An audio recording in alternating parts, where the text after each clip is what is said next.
لاکھوں کروڑوں درود و سلام نبی رحمت دو عالم صلی اللہ علیہ وآلہ وسلم کی ذات پر اور ان کی آل پر۔ آج ہم بات کریں گے نماز عید الاضحیٰ کے بارے میں کہ نماز عید کیسے پڑھی جاتی ہے، اس کا طریقہ کار کیا ہے، اور تکبیرات جو 6 زائد تکبیرات ہیں ان کی ترتیب کیا ہے، کیسے پڑھی جاتی ہیں، یہ ڈیٹیل کے ساتھ آپ کے سامنے رکھیں گے۔ امید ہے کہ آپ کو جو ہے میری بات سمجھ آ جائے گی۔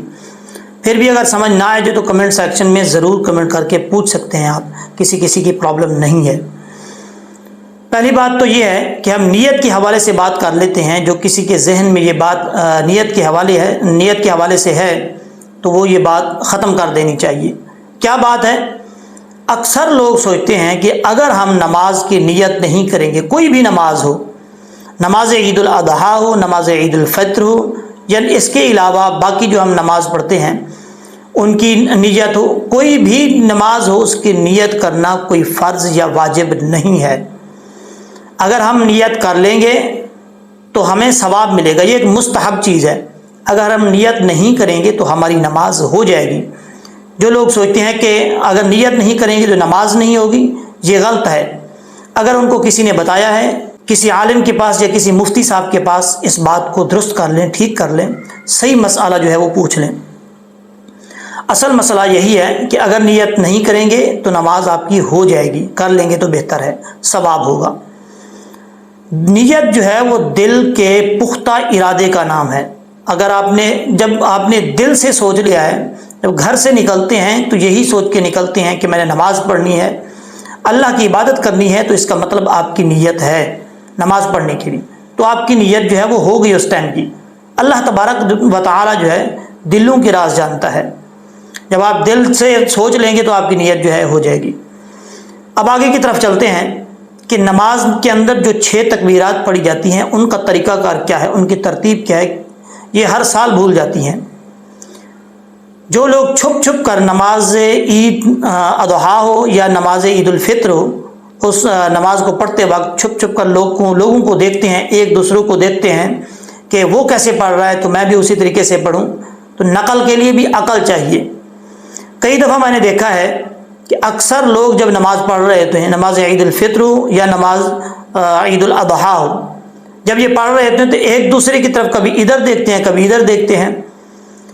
پھر اس دہشت میں کہ جو میرے ساتھ بندہ کھڑا ہے، کیونکہ سارے تو واقف ہوتے ہیں، کہیں یہ نہ ہو کہ عید کے بعد یہ کہہ دے کہ آپ کو تو نماز پڑھنے کا طریقہ نہیں آتا، آپ اتنے بڑے ہو گئے ہیں، کم از کم آپ کو نماز پڑھنے کا طریقہ تو آنا چاہیے۔ تو اس کشمکش کے اندر وہ دیکھ بھی رہے ہوتے ہیں تو ان کو تب بھی پتہ نہیں چلتا۔ اگر ساتھ والا جس بندے کو دیکھ کر انہیں نقل لگانی تھی، وہ ساتھ والا اگر ہاتھ اوپر اٹھا رہا ہے تو دہشت کی وجہ سے اس کو دیکھ کر وہ ہاتھ نیچے اٹھا رہا ہے، ساتھ والا نیچے کر رہا ہے ہاتھ تو یہ اوپر اٹھا رہا ہے، تو ظاہر سی بات ہے جب بندہ دہشت میں ہو، کشمکش میں ہو، کوئی سوچوں میں ہو تو بھول جاتا ہے۔ تو اسی چیز کو دور کرنے کے لیے، یہ آپ کی پرابلم ختم کرنے کے لیے آج میں حاضر ہوا ہوں، اور امید ہے کہ آپ تک یہ بات پہنچے گی، اچھے طریقے سے پہنچے گی۔ لیکن گزارش ہے کہ اس کو صحیح طریقے سے سنیے گا۔ اگر آپ نے صحیح طریقے سے سن لیا، اس ویڈیو کو مکمل دیکھ لیا، تو امید ہے کہ آپ کو چھپ چھپ کر لوگوں کو نماز دیکھ کے نہیں پڑھنے کی ضرورت پڑے گی، آپ خود ہی نماز پڑھ سکتے ہیں امام کے پیچھے۔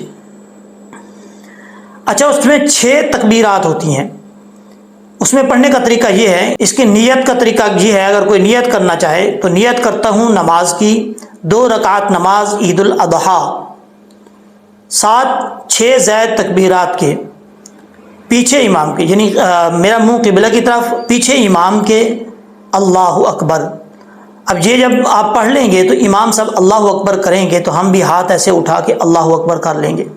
اب اللہ اکبر کرنے کے بعد امام صاحب ثنا پڑھیں گے، ثنا یعنی سبحانک اللہم، جب وہ آخر تک پڑھ لیں گے ولا الہ غیرک تک، تو وہاں تک پڑھنے کے بعد امام صاحب وہ جو آپ کو میں نے 6 تکبیریں بتائی تھی، 6 زائد تکبیریں، پہلی 3 تکبیریں پہلی رکعت میں پڑھیں گے، اور جو دوسری 3 تکبیرات ہیں وہ دوسری رکعت میں ہم ادا کریں گے۔